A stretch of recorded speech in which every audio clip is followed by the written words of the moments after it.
शिक्षकों को वेतन न मिलने पर महिला दिवस पर महिला शिक्षक फूट फूट कर रोई। बच्चों के भविष्य बनाने वाले शिक्षक आज अपने ही भविष्य को लेकर चिंतित है।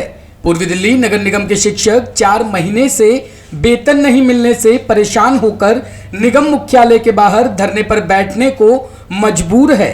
धरने पर बैठे शिक्षकों ने बताया कि उन्हें 4 महीने से वेतन नहीं मिला है। सेवानिवृत्त शिक्षकों को 5 महीने से पेंशन नहीं मिली है, जिसकी वजह से घर चलाना भी मुश्किल हो गया है। बच्चों के स्कूल कॉलेजों की फीस नहीं दे पा रहे हैं।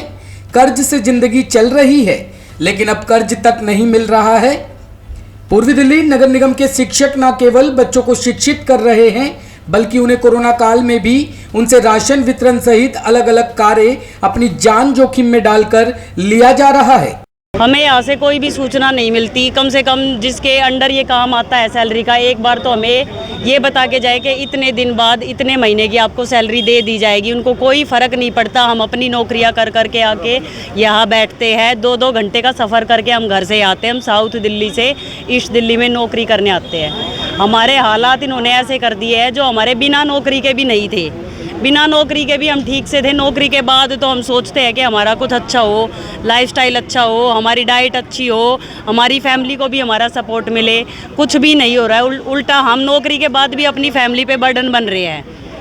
2-2 घंटे का सफ़र मेट्रो से, हमारी सीधी मेट्रो है, हम मेट्रो से सफ़र नहीं कर पा रहे कि आराम से एसी वाली मेट्रो में हम आराम से बैठ के आए। नहीं, क्योंकि मेट्रो में एक दिन का 200 रुपये खर्चा है। बस का डंडा पकड़ के भीड़ भड़ाके में हमें कई बसें बदल के यहाँ आना पड़ता है। बहुत बुरे हालात है। 4 महीने में 5 महीने में एक सैलरी देते हैं।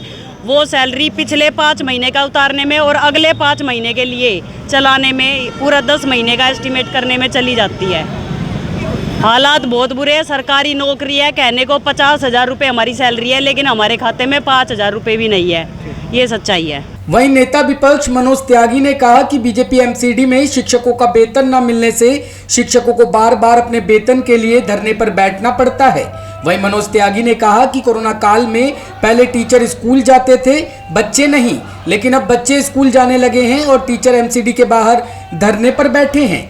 वहीं उन्होंने तंज कसते हुए कहा कि बीजेपी सरकार दिल्ली सरकार पर आरोप लगाती है कि दिल्ली सरकार ने एमसीडी को फंड नहीं दिया है।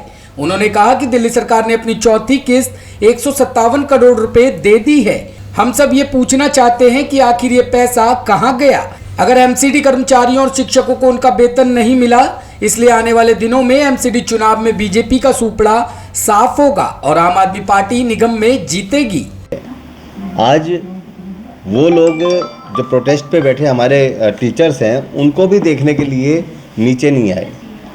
हमारे कर्मचारी, कभी सफाई कर्मचारी प्रोटेस्ट पे बैठ जाते हैं, कभी टीचर्स प्रोटेस्ट पे बैठते हैं, कभी हमारे जो डॉक्टर्स हैं वो प्रोटेस्ट कर रहे होते हैं, कभी जो हमारी नर्सिंग स्टाफ है वो प्रोटेस्ट कर रहा होता है।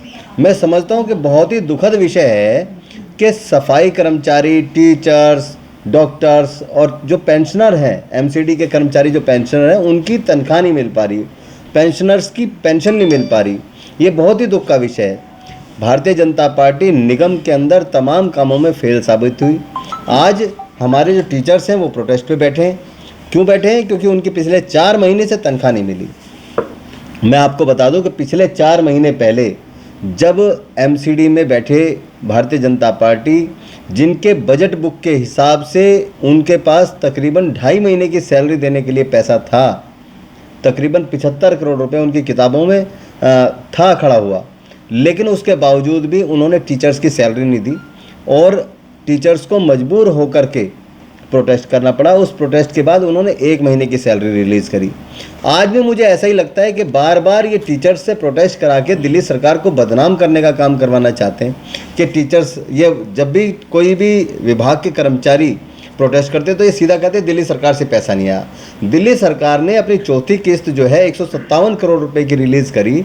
मैं पूछना चाहता हूं आपके माध्यम से भारतीय जनता पार्टी के नेताओं से कि आखिर वो 157 करोड़ रुपए कहां खर्च किया आपने? आप जो निजी कंपनियां हैं, जिनको कूड़ा उठाने का आपने ठेका दिया, जो काम 70 करोड़ में होता था वो 280 करोड़ में हो रहा है, उनको देने के लिए आपके पास पैसा है, उनकी पेमेंट तो कोई नहीं रुक रही। लेकिन ना आप टीचर्स की सैलरी दे पा रहे हो, ना आप सफाई कर्मचारियों की सैलरी दे पा रहे हो, ना एबीसी कैटेगरी का जो स्टाफ है उसकी सैलरी दे पा रहे हो, ना आप उन डॉक्टर्स की सैलरी दे पा रहे हो, ना हेल्थ वर्कर्स की सैलरी दे पा रहे, तो इसका मतलब क्या है? इसका मतलब यह है कि जिस माध्यम से आपकी जेबें भरती हैं उनके लिए आपके पास पैसा है, लेकिन जहां कर्मचारी की सैलरी की बात आती है तो आपके पास पैसा नहीं होता। आप कहते हो हमारे पास पैसा ख़त्म हो गया। तो हम इस बात के लिए भारतीय जनता पार्टी के नेताओं को कहना चाहते हैं कि दिल्ली की जनता ने मन बना लिया है कि आप पूरे तरीके से, जिस तरीके से निगम में बैठ के अपने तानाशाही रवैये के चलते, जिस तरीके से निगम में बैठ के आपने निजी कंपनियों की जेबें भरने का काम किया, जिस तरीके से निगम में बैठ के आपने कर्मचारियों का शोषण करने का काम किया, आज पूरी दिल्ली की जनता आपके खिलाफ खड़ी है।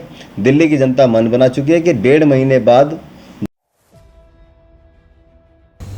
टॉप स्टोरी ब्यूरो के लिए दिल्ली से रवि डालमिया की रिपोर्ट।